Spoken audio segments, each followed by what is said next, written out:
Allô? Salam alaikum, bonjour. Wa alaykoum salam, comment allez-vous? Oui, ça va, alhamdoulilah. Oui, bonjour, je vous appelais, c'est une mosquée de Belgique qui m'a passé votre numéro. Je me souviens plus du nom de la mosquée, mais vous êtes bien le imam, si je me trompe pas. C'est ça, Oui, exactement. oui, en fait, je vous appelais, je voulais poser une petite question religieuse, Inch'Allah, si vous avez 5-10 minutes devant vous. Oui, En fait, je voulais vous oui, lire oui, un, pas de je problème. voulais vous lire un verset du Coran, Inch'Allah. Et ma question, c'était par rapport au verset de ce Coran, du moins au verset de cette sourate.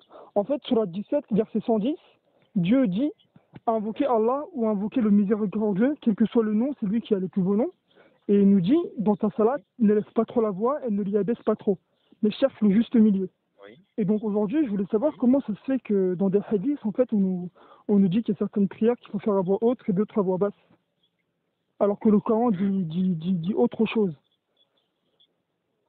Donc le Coran, comment dire, il y a le Coran, il y a l'interprétation qu'on peut en faire. Ici, vous faites une interprétation du Coran qui effectivement va à l'encontre de ce qu'on demande pour la prière. En fait, le verset en question, il dit Ud'u Allah. D'accord? Donc, Ud'u Allah aw ud'u ar-Rahman, fa ayyamman tad'u falahu al-asma'ul husna wa la tajhar bi salatika. Donc, as-salah ici, la grande majorité des savants parlent de la prière de la nuit en fait. D'accord? C'est-à-dire si vous prenez les circonstances de révélation, Si on prend les quoi, excusez-moi? ce qu'on appelle les circonstances de la révélation. C'est-à-dire en fait, finalement, ce Coran parle de quoi? Ce verset en question parle de quoi? D'accord? Donc c'était Omar ibn Khattab qui lui, dans sa prière de la nuit, quand il se réveillait la nuit pour accomplir la prière, eh bien il levait la voix. D'accord? Et puis on a Abu Bakr, lui, qui était complètement silencieux. D'accord? Et justement, le débat s'est déroulé donc à Médine. Certains ont posé la question, le prophète avait posé la question à Omar ibn Khattab, lui disant pourquoi est-ce que toi tu lèves la voix de cette manière? Il lui dit en fait pour faire fuir Satan. D'accord? C'est-à-dire que moi, quand je lis le Coran comme ça, et bien voilà, donc ça permet aux gens de se réveiller également avec moi, et puis comment dire, ça fait partir une certaine lassitude, etc. D'accord? Et puis la question a été posée à Abu Bakr, et donc Abu Bakr le prophète lui a dit pourquoi est-ce que toi tu lis le Coran comme ça à voix basse, etc. durant ta prière, et Abu Bakr lui a dit bien tout simplement parce que Dieu m'entend. C'est-à-dire que je lise la voix dans mon cœur ou vraiment en voix basse. Allah subhanahu wa ta'ala m'entend. Et Allah subhanahu wa ta'ala est venu faire une proposition. C'est-à-dire, la tajhar bi salatik, ne crie pas les versets du Coran. Wa la tukhafit biha, ne lis pas le Coran dans ton cœur. C'est-à-dire, vraiment de manière à ce que personne ne t'entende autour de toi. D'accord? Essaye de lire entre les deux.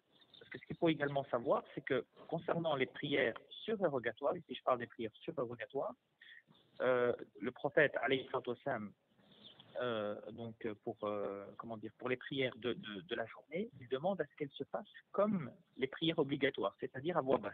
Mais c'est Par marqué, contre, les prières nocturnes, oui. c'est marqué où dans le Coran, ça? Vous pouvez me dire le verset? Ou la sourate? Alors moi, ce que je vais vous demander alors, c'est où que c'est écrit qu'il faut prier 4 rak'at pour salat al-dhuhr. Qu'il faut prier quoi? Il faut prier 4 unités de prière pour la prière de Dhuhr, 4 unités de prière pour la prière de l'Asr, Mais 3 unités de prière pour la prière de Maghrib. il faut méditer le Coran C'est écrit où ça? il faut méditer le Coran pour Non, le mais comprendre. Dieu dit que c'est un livre Dieu dit que le Coran c'est un livre minutieusement détaillé, c'est soit on croit, soit on croit pas. Après c'est à nous de méditer le livre et avoir. D'accord. Bon, la question, d'accord, très bien. La question que je vous pose, donc, dans quelques minutes, Inch'Allah, c'est la prière de Maghrib. Inch'Allah. C'est la prière de Dhuhr. Inch'Allah. D'accord? Vous allez prier combien d'unités de prière et comment? Selon ce que je serais, comment dirais-je, selon comme je le sentirais, on va dire entre guillemets, mais moi là c'est pas. Donc en fait, c'est vous qui décidez. Allah subhanahu wa ta'ala vous demande pour la prière de Dhuhr de prier comme vous le décidez. Comment ça, comme de. C'est écrit où qu'il faut prier une prière de Dhuhr? Mais c'est marqué dans le Coran. Dieu dit dans le Coran. Dieu nous dit de prier. Dieu nous dit de prier avant que le soleil se lève.